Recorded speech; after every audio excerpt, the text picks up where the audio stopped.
እድል እና ኢዛና ተያዙ።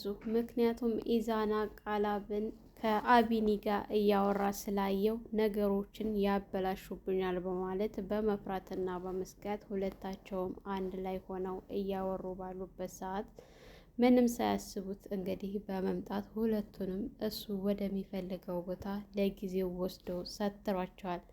ምክንያቱም ነገሮችን እያበላሸች ነው። እድል ገና ኢዛና ገና ለገናው ስላያት ለእድል ደውሎ እድል ጋር ተገናኝተው ስለነበረ እድል ደግሞ ለናቲ ስለደወለች ከዚህ በኋላ እነሱን ብተዋቸው ብለቃቸው ውጭ ቢሆኑ እንደፈለጉ ነገሮችን ላያስኬዱልኝ ይችላሉ በማለት እንግዲህ ሁለታቸውንም እሱ ወደሚፈልግበት ቦታ ለጊዜው ደብቆ አስቀምጧቸዋል። ስልካቸውንም ቀምቶ ምክንያቱም ያዳንም አስይዞት እዛ እየተመረመረ ነው ያለው።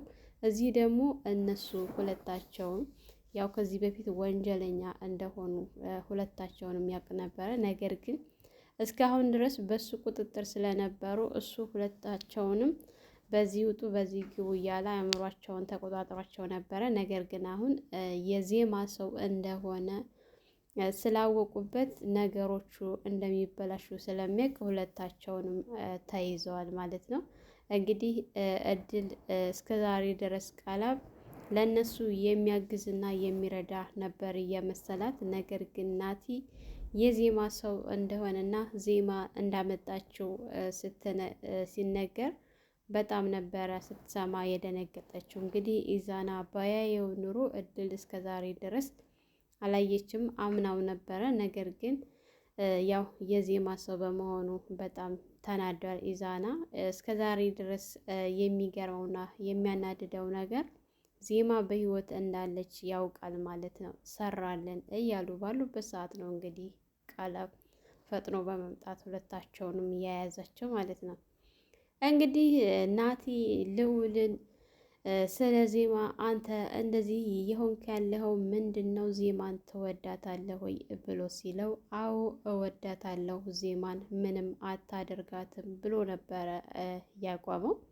ያው ልዑል እንግዲህ ናቲ በጣም ተናዶ ልዑልን ከተቀመጠበት ጥሎት ሄዶ አንተ የእናቴ ልጅ እንዴት እኔን ሊገሉ ያሉ ሰዎች ጋር እንደዚህ ጥብቅና ትቆማለህ? በጣም ታሳፍራለህ። ከዚህ በኋላ ከዜማ ወይ ከኔ መምረጥ አለብህ ብሎ ምርጫ ሰጥቶት ነበረ። ሰላም ሰላም! ውድና የተከበራችሁ የቻናላችን ቤተሰቦች እንኳን ሰላም መጣችሁ። ቪዲዮውን እስከ መጨረሻው ድረስ ተከታተሉ። ቪዲዮውን ካያችሁት ታገኙታላችሁ ማለት ነው። አስገባላችኋለሁ። እንግዲህ ናቲ ልዑልን ምርጫ ሰጥቶት ነበረ። ልዑልም አማራጭ ሲያጣ አስቦበት ተመልሶ ከእኔና ከዜማ ማንን መረጥክ ብሎ ሲለው የእናቴ ልጅ ወንድሜ፣ እንዴት ባንተ እደራደራለሁ? ባንተ እኮ ማንም ጋር አልደራደርም ብሎ ሲለው ወንድም ማለት በቃ እንደዚህ ነው፣ አየህ አሁን ገና ነፍስ አወቅ ብሎ ሲለው ማለት ግን ወንድሜ አንተን መረጥኩ ማለት እኮ ዜማን የሆነ ነገር ታደርጋታለህ ማለት አይደለም። ግን እኔ ወንድሜን እንደምመርጥ በደንብ ጠንቅቀህ ታውቃለህ። ግን ደግሞ አንተም አንድ ነገር ልትረዳኝ ይገባል ብሎ ሲለው ምንድን ነው እሱ ሲል ዜማ እንደዚህ እንደማታደርግ በጣም ታውቃለህ አንተ እና ዜማን ልትጎዳት አይገባም። ስታፈቅራት የነበረች ልጅ እኮ ናት። እንዴት በእድልና በኢዛናት ተንኮል ዜማን አጠቃታለሁ ብለህ ትላለህ ብሎ ሲል ማጥቃትም ካለብን አቢኒ እንጂ ዜማ ምንም አላደረገችም ብሎ ሲል ወደደም ጠላም አብረው ነው ይሄንን ስራ የሰሩት። ሁለታቸውንም ነው ማጥፋትና ማጥቀት ካለብኝ እንጂ አንደኛቸውን ለይቼ የምተውበት ነገር የለኝም ብሎ ነበረ ያለው ማለት ነው። እንግዲህ እድልና ኢዛና አብረው ቁጭ ብለው እያወሩ እየተወያዩ ባሉበት ሰዓት አንቺ አስመሳይ ነሽ ምናምን ብሎ ነቅቶባት ነበረ። ምክንያቱም አንቺን ናቲን በፍጹም ልታመልጪ አትችይም፣ በሆነ ነገር ተስማምተሽ ለቆሽ እንጂ ብሎ ሲላት በጣም ተደናግጣ ነበረ። ቆይ እንዴት ሊያውቅ ቻለ ምናምን ስትጠራጠር ነበር። ግን ቢሆንም ከአሁን በኋላ እንደማይፈራና ነገሮችን እንደሚጋፈጥ ሲነግራት እስኪ ወንድ ነህ ሞክር ስትል ታያለሽ ከአሁን በኋላ አልሸሽም ምናምን ሲላት እናቲ መጣ ስትለው በጣም ነበረ የደነገጠውን። እና ለዚህ ልብህ ነው ማለት ነው እንትን የምትለው ቦቅቧቃ ስትለው እኔማ ቦቅቧቃ አይደለሁም ባክሽ ይሄ ፌር አይደለም ምናምን ብሎ ሲላት ነበረ። እሷም በነፍሱ ስትጫወትበት ተቆየች። በኋላ ተቀመጠችበት ጥሏት ነበር የሄደ። ምክንያቱም መቼስ 24 ሰዓት አብረን አንሆን ከዚህ በኋላ ልሄድ ነው ወደ ቤቴ ጥሏ እያለ መንገድ በጀመረበት ሰዓት አቤል እንግዲህ የኑሃ ወንድም ለእድል ደውሎ እኔ ምልሽ ታግተሽ ነበር አሉ። ከዛ ተለቀቅሽ ብሎ ሲላት ማን ነው ያለ ስትል ኢንስፔክተር ቃላብ ነው የነገረኝ ስትል በፍጹም ተሳስተሃል ስትል ቆይ ከያዘሽ እንዴት ሊለቅሽ ቻለ ምናምን ስትል እንደ ዞረ ከኋላው መትቸው ነው ያመለጥኩት ብሎ ሲል አይ እኔ ይሄ ነገር አላሳመነኝም። እንዴት ነው ላታምነው የቻልከው ስትል ኢንስፔክተርም ቃላብም ያው ለኛ ለሱ እንደምትሰሪ እንደለቀቀሽ ነው እየነገረኝ እንጂ ናቲ ታገኝሽ ሊለቅሽ አይችልም። ስለዚህ አንቺ በፍጹም አምልጠሽ አይደለም በሆነ ነገር ተስማምተሽ ለቆሽ ነው። ቃላብ እንዳለውም ምናልባሽ ለነሱ መረጃ እንድታቀቢ ይሆናል የለቀቀሽ እንጂ ናቲማ አጊቶ እንደዚህ እሱም ማምለጥ እንደማትችይ በደንብ አውቃለሁ ብሎ ሲላት ቆይ እንዴት ነው ሁላቸውም እየተጠራጠሩና እያወቁ ያሉት ምናምን በማለት ዞሮ አዲስ ነገር ካላሳውቀኝ ምናምን ተባብሎ ስልክ ዘግተው ነበረ። እንግዲህ አቢኒ እየመጣ ባለ ሰዓት ከቃላብ ጋር ተገናኝተው ቃላብ እና እሱ ቆመው እያወሩ እና እየተወያዩ ምን ማድረግ እንዳለባቸው እያማከረው ነበረ። አቢኒ ያው አሁን ላይ አቢኒ እሱን ለማውጣጣት እንጂ አምኖትና ከእሱ ጋር የመስራት ፍላጎት ኑሮት አይደለም። ግን ስለ ቃላብ በደንብ ፍንትው አድርጎ የመጣበት ነገር ምንድን ነው የሚለውን ማወቅ ስለፈለገ አንዳንድ ነገሮችን ሲያዩ ነበረ። ምክንያቱም ሁለታቸውም ግን ተጠራጥረዋል። ቃላብም አቢኒን ይጠረጥረዋል፣ አቢኒም ደግሞ ቃላብን ስለሚጠረጥረው ሁለታቸውም እየተሻከኩ ስለሆነ የሚያወሩት በወሬያቸው ራሱ ብዙም እየተስማሙ አይደለም። በአሁን ሰዓት ሰው አይታመንም ምናምን ብሎ ሲል ያዳን ምናልባት እኮ ያዳን እንግዲህ አንተ የሆነ ነገር አድርገው ይሆናል ምናምን እያለ ከራሱ ጋር በሚያወራበት ሰዓት አቢኒን እኔ የምልህ ሶስተኛው ሰው ምናልባሽ ያዳ ሊሆንም እኮ ይችላል ብሎ ሲል እንዴት እንደዚህ ትላለህ? እኔ ያዳን ከምጠራጠር ራሴን ብጠረጠር ይሻላል ብሎ ሲለው አሁን እኮ ሰው ማመን አያስፈልግም በዚህ ሰዓት ብለሃል እና ምናልባሽ እሱ ሶስተኛ ወገን ሊሆን ይችላል ሰው አይታመንም ብለህ የለ ብሎ ሲል አይ ያዳ በፍጹም ይሄንን አያደርግም። ያዳ እኮ ወንድሜ ነው፣ ለእኔ ብዙ ነገር የሚሆንልኝ ነው። ስለዚህ እሱን በፍጹም ልጠራጠረው አይገባም፣ ራሴን ብጠረጠር ይሻለኛል ምናምን ብሎ ሲል እንግዲህ እያወሩና እየተጨዋወቱ እያሉ ባሉበት ሰዓት ኢዛና ወደ ቤቱ በሚሄድ ሰዓት ሁለታቸውንም ሲያይ በጣም ደንግጦ ብቻ ቃላብ እና አቢኒ እንዳይሆኑ ብሎ ሲል እውነትም እንግዲህ አይኑን አሸታ አሸታ አድርጎ ሲያያቸው ቃላብና አቢኒ ናቸው። የማይደበቅ ነገር ሲሆንበት ያው አይቷቸው ለድል ሊደውል እየተመለሰ ባለበት ሰዓት ቃላብ ዘወር ሲል ኢዛናን ሲያይ ወይኔ ዛሬ ተሰራልኝ፣ ይሄ ተንከስስ የሆነ ልጅ አየኝ አይደለ ነገሮቹ ሁሉ እንዳይበላሹብኝ በቃ በፍጥነት ከዚህ መሄድ አለብኝ ብሎ አቢኒን እንግዲህ አዲስ ነገር ካለ አሳውቀ፣ ተጠንቀቅ፣ ራስህን ጠብቅ፣ እደውላለሁ፣ እንደዋወላለን ተባብለው ከዞረ በኋላ ያው እንግዲህ በፍጥነት ቶሎ ስልኩን አንስቶ ለእድል ደውሎ አቢኒንና ቃላብን አብረው አየዋቸው፣ ይሄ ውሻ እንዴት እንደዚህ ያደርገናል ምናምን ብሎ ሲነግረን እርግጠኛ ነህ ስትለው አዎ ባይኔ በብራት እኮ አየሁ ነው የምልሽ ቃላብና አቢኒ ቆመው እያወሩ ምናምን ሲል እሺ የት ነህ አሁን መገናኘት አለብን ቆይ ባልሰራለት እያለች እድል እንግዲህ ስትል ያው እንደለመደው የሚቀጣጠሩበት ቦታ እዛ ና ስትለው ወደ እሷ እየገሰገሰ በሚሄድበት ሰዓት ባልሰራለት ብላ ስልኳን አንስታው ወደ ናቲ ጋ ነበር እየደወለችው።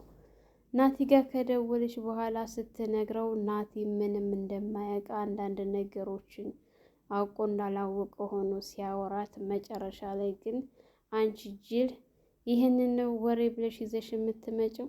ደህና ወሬ ይዘሽ ካልመጣሽ በቀር ዝም ብሎ ለሆነው ላልሆነው አትደውይ ሲላት፣ ቆይ ማለት ምንድን ነው? የምታውቀው ነገር አለህ እንዴ? ቆይ ኢንስፔክተር ቃላብ የነዜማ ሰው እንደሆነ እማላቅ ነው የሚመስልሽ ብሎ ሲላት፣ እንዲህ የዜማ ሰው ነው እንዴ እሱ? ምናልባሽ እኮ የአቢኒ መስሎኝ ነበረ። አይ የአቢኒ ሰው አይደለም እሱ የዜማ ሰው ነው። ዜማ እንዲያግዛት እሱን ያስመጣችው የእሷ ሰው ነው እንጂ የአቢኒም አይደለም ብሎ ሲላት፣ በቃ እስከ ዛሬ ድረስ ዜማ በህይወት እንዳለች ያውቃል ማለት ነው፣ ተጫወተብን ምናምን ብላ ስትል፣ አሀ እየተጫወትሽበት መስሎሽ ነው ነበረ እንዴ ብሎ ከት ብሎ ነበረ ናቲ እየሳቀባት ማለት ነው። አሁን በአንቺ ቤት እኮ እየተጫወትሽበት መስሎሽ ነበረ፣ ግን እሱ ነው እየተጫወተብሽ ያለው። ለመሆን ችግር የለውም ብቻ አገኘዋለሁ፣ ያኔ ዋጋውን አሳየዋለሁ ምናምን ብሎ ስልክ ያው ከእሷ ጋር ዘግቶባት ነበረ። ያው አቢኒ የሚፈልገው ነገር እየሆነለት ስለሆነ ውሾቹ እስበሳቸው እየተባሉ እየተናከሱ ነው ብሎ ሲል፣ እነማ ሲል እንግዲህ ልዑል ያው የምንፈልጋቸው እነ እድልና እነ ኢዛና ቃላብ እስበሳቸው እየተናከሱ ነው። እስካሁን ድረስ ቃላብ የነዜማ ሰው እንደሆነ አታውቅም እድል ብሎ ሲል እንግዲህ ልዑል እኔ እንደነገርኩ አድርገህ ነገርካት ሲል፣ አይ መጀመሪያ ላይ እኮ ምንም እንደማላቁኝ ነበረ ያወራኋት፣ ግን መጨረሻ ላይ እንደማቀው ስነግራት በጣም ተናዳ ስልኩን ዘጋችው። እኔ የምፈልገው ይሄን አይደል እስበሳቸው እንዲባሉ ሲል፣ ልዑልም እንግዲህ ስራ ያቀልልን እዛው እስበሳቸው እና ምን ማድረግ ነው ያለብን ብለው ሲል፣ እንግዲህ እነሱ ስራውን ያቀሉልናል፣ እኛም ደግሞ ስራችንን እንጀምራለን። የምንፈልገው ይሄንን ነበረ፣ የተሳካልን ነው። ማን እንደሆንኩኝ እኔ ናቲ አያውቁኝም፣ የእነሱ ፍጻሜ በእኔ እጅ ነው እያለ ባለበት ሰዓት እንግዲህ ያው ልዑልም ልክ ነህ ወንድሜ፣ አንተን እንደዚህ ያደረጉትንማ የእጃቸውን ሰጣቸዋለን ወንድሜ ሲል፣ እሺ ብቻ ወደኋላ እንደማትል አምናለሁኝ እየተባባሉ ባሉበት ሰዓት እንግዲህ እድልና ኢዛና ተቀጣጥረው ስለነበረ ኢዛና በፍጥነት ሲበር ወደ እድል ጋር ሄዶ ሰራልን አይደለ ምናምን ብሎ ሲላት፣ በጣም ሰራልን እንጂ እኔ ደግሞ ማን እንደሆንኩኝ አሳየዋለሁ ባልሰራለት፣ እሱ እንደዚህ እንደተጫወተብን አይቀርም ባልጫወትበት ምናምን ስትል፣ ቆይ ግን እንዴት ነው ያልጠረጠረው? እንዴት ነው እሱን እስከ ዛሬ ድረስ እንደዚህ ልናምን ይቻል ነው ምናምን ብሎ ሲላት፣ ምን አውቄልሽ አንቺ ነሽ ያመጣሽው ብሎ ሲላት ነበረ ኢዛና። ቆይ ኢዛና እኔ እናንተ እንደዚህ መጣላቱ ነው የሚጠቅምን ወይስ ደግሞ መፍትሄ መፈለጉ ሲል፣ አላውቅልሽም ብቻ የነሱ ሰው ሆኖ እስከ ዛሬ ድረስ ሲሰልለንና መረጃ ከኛ ሲወስድ ነበረ ማለት ነው። ስለምን መረጃ? ምናልባችም ደግሞ ሶስተኛውን ሰው ለማወቅ ስለ ያዳ ሊሆንም ይችላል እኮ የቀረበን። ወይኔ ሰራልን ምናምን እያለን ባሉበት ሰዓት እንግዲህ ቃላብ በፍጥነት ሲበር ወደ እነሱ ጋር መጥቶ ሁለታቸውንም ይዞ ከዚህ በኋላ እስከ ዛሬ ድረስ መረጃ ለመሰብሰብ ብዬ እንጂ እናንተ ነፃነት የሚገባችሁና ውጭ ላይ እንደፈለጋችሁ የምትሆኑ ሰዎች አይደላችሁም። ስለ ሁሉም ነገር አውቃለሁ፣ ግን ስለ ያዳ ለማወቅ ስለፈለግኩ ነበረ። ያዳም በቁጥጥር ስር ነው ብሎ ሲላት፣ እድል በጣም ደንግጣና ስትርበተበት ስትፈራ ነበረ። ግን በሱ እጅ ወድቃለች። መጨረሻዋ ያው ወንጀለኞ ሰዎች ለጊዜው ሊሳካላቸው ይችላል፣ ነገር ግን መጨረሻቸውና ፍጻሜው አያምርም አይደለም። እድልም እንግዲህ በላዋ ላይ ሽንቷን ልትለቅ ምንም አልቀራትም ነበር። ኢዛና ራሱ ከእድል ብሷል ፍርሃቱ ማለት ነው። ምክንያቱም በተለይ ደግሞ ናቲ ቢያገኙ ምን እንደሚያደርገው ጠንቅቀው ስለሚያውቅ አብሮ አደግ ጓደኞቹ ስለሆነ በጣም ይፈራቸዋል። ከዚህ በፊት እንኳን በአካል አግኝቷቸው ይቀርና እንግዲህ ናቲና ልዑል ያደረጉት ድርጊት ስበሳቸው እንዲባሉና እንዲጣሉ ነበረ ሀሳባቸውና እቅዳቸው ያሉት ሆኖላቸዋል ማለት ነው። ሰላም ሰላም፣ ውድና የተከበራችሁ የቻናላችን ቤተሰቦች እንኳን ሰላም መጣችሁ። ለአሚራ ዩቱብ አዲስ የሆናችሁ ላይክ፣ ሸር፣ ሰብስክራይብ በማድረግ ቤተሰብ እንድትሆኑ እያልኩኝ ለዛሬ የነበረን ይህን ይመስል ነበረ። በሌላ ቪዲዮ ተመልሼ እስከመጣ በያላችሁበት ፈጣሪ ጠብቃችሁ ሀገራችንን ሰላም ያድርግልን። መልካም ቆይታ ይሁንላችሁ እያልኩ በዚሁ ሰናበታችኋለሁ። መልካም ጊዜ